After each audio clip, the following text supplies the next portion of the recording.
ce nouveau Dieu qu'il étudie, qu'il travaille, qu'il se bat et qu'il se vend. C'est pour ce nouveau Dieu qu'il a abandonné toute valeur et qu'il est prêt à faire n'importe quoi.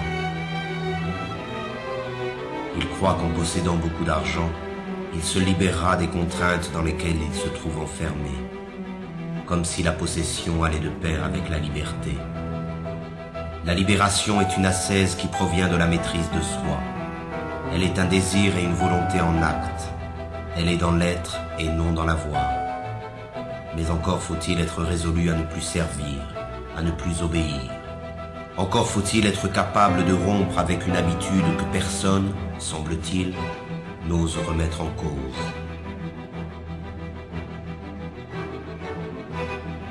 Or, l'esclave moderne est persuadé qu'il n'existe pas d'autre alternative à l'organisation du monde présent. Il s'est résigné à cette vie car il pense qu'il ne peut y en avoir d'autre. Et c'est bien là que se trouve la force de la domination présente. Entretenir l'illusion que ce système, qui a colonisé toute la surface de la Terre, est la fin de l'histoire. Il a fait croire à la classe dominée que s'adapter à son idéologie revient à s'adapter au monde tel qu'il est et tel qu'il a toujours été. Rêver d'un autre monde est devenu un crime, condamné unanimement par tous les médias et tous les pouvoirs. Le criminel est en réalité celui qui contribue, consciemment ou non, à la démence de l'organisation sociale dominante. Il n'est pas de folie plus grande que celle du système présent.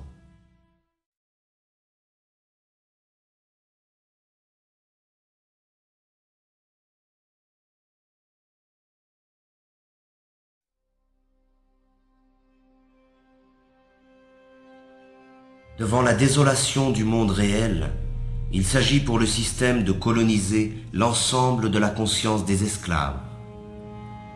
C'est ainsi que dans le système dominant, les forces de répression laissent progressivement place à la dissuasion, qui dès la plus petite enfance accomplit son œuvre de formation des esclaves. Ils doivent oublier leurs conditions serviles, leur prison et leur vie misérable. Il suffit de voir cette foule hypnotique connectée devant tous les écrans qui accompagnent leur vie quotidienne.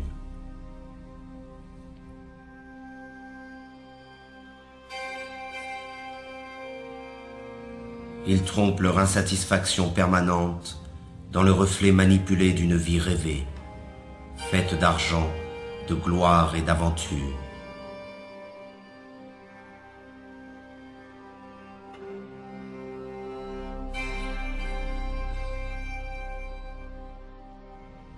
Mais leurs rêves sont tout aussi affligeants que leur vie misérable.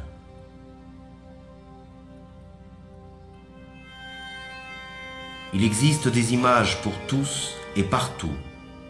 Elles portent en elles le message idéologique de la société moderne et servent d'instruments d'unification et de propagande. Elles croissent à mesure que l'homme est dépossédé de son monde et de sa vie.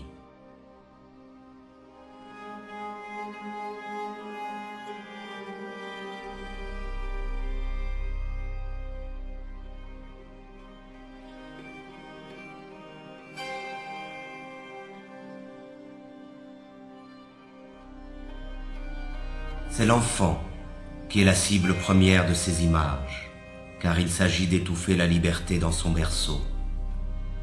Il faut les rendre stupides et leur ôter toute forme de réflexion et de critique. Tout cela se fait bien entendu avec la complicité déconcertante de leurs parents, qui ne cherchent même plus à résister face à la force de frappe cumulée de tous les moyens modernes de communication. Ils achètent eux-mêmes toutes les marchandises nécessaires à l'asservissement de leur progéniture. Ils se dépossèdent de l'éducation de leurs enfants et la livrent en bloc au système de l'abrutissement et de la médiocrité. Il y a des images pour tous les âges et pour toutes les classes sociales. Et les esclaves modernes confondent ces images avec la culture et parfois même avec l'art. On fait appel aux instincts les plus sordides pour écouler les stocks de marchandises. Et c'est encore la femme, doublement esclave dans la société présente, qui en paie le prix fort.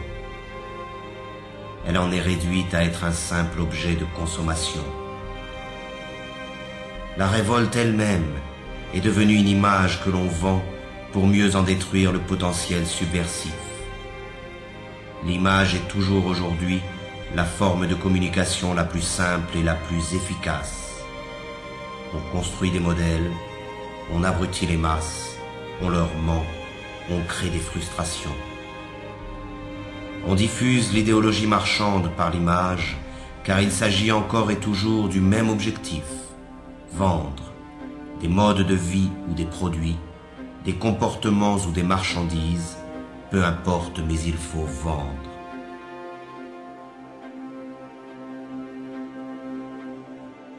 Ces pauvres hommes se divertissent, mais ce divertissement n'est là que pour faire diversion face au véritable mal qui les accable. Ils ont laissé faire de leur vie n'importe quoi et ils feignent d'en être fiers.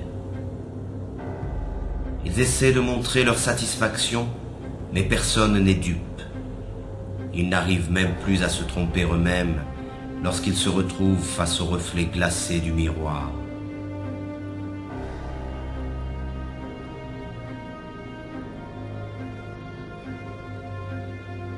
Ainsi, ils perdent leur temps devant des imbéciles censés les faire rire ou les faire chanter, les faire rêver ou les faire pleurer.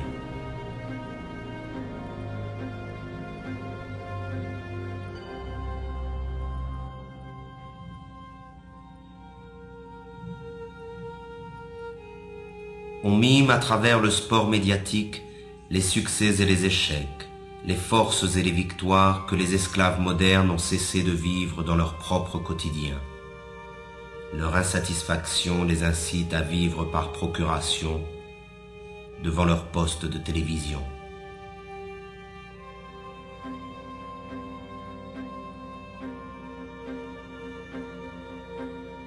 Tandis que les empereurs de la Rome antique achetaient la soumission du peuple avec du pain et les jeux du cirque, aujourd'hui c'est avec les divertissements et la consommation du vide que l'on achète le silence des esclaves.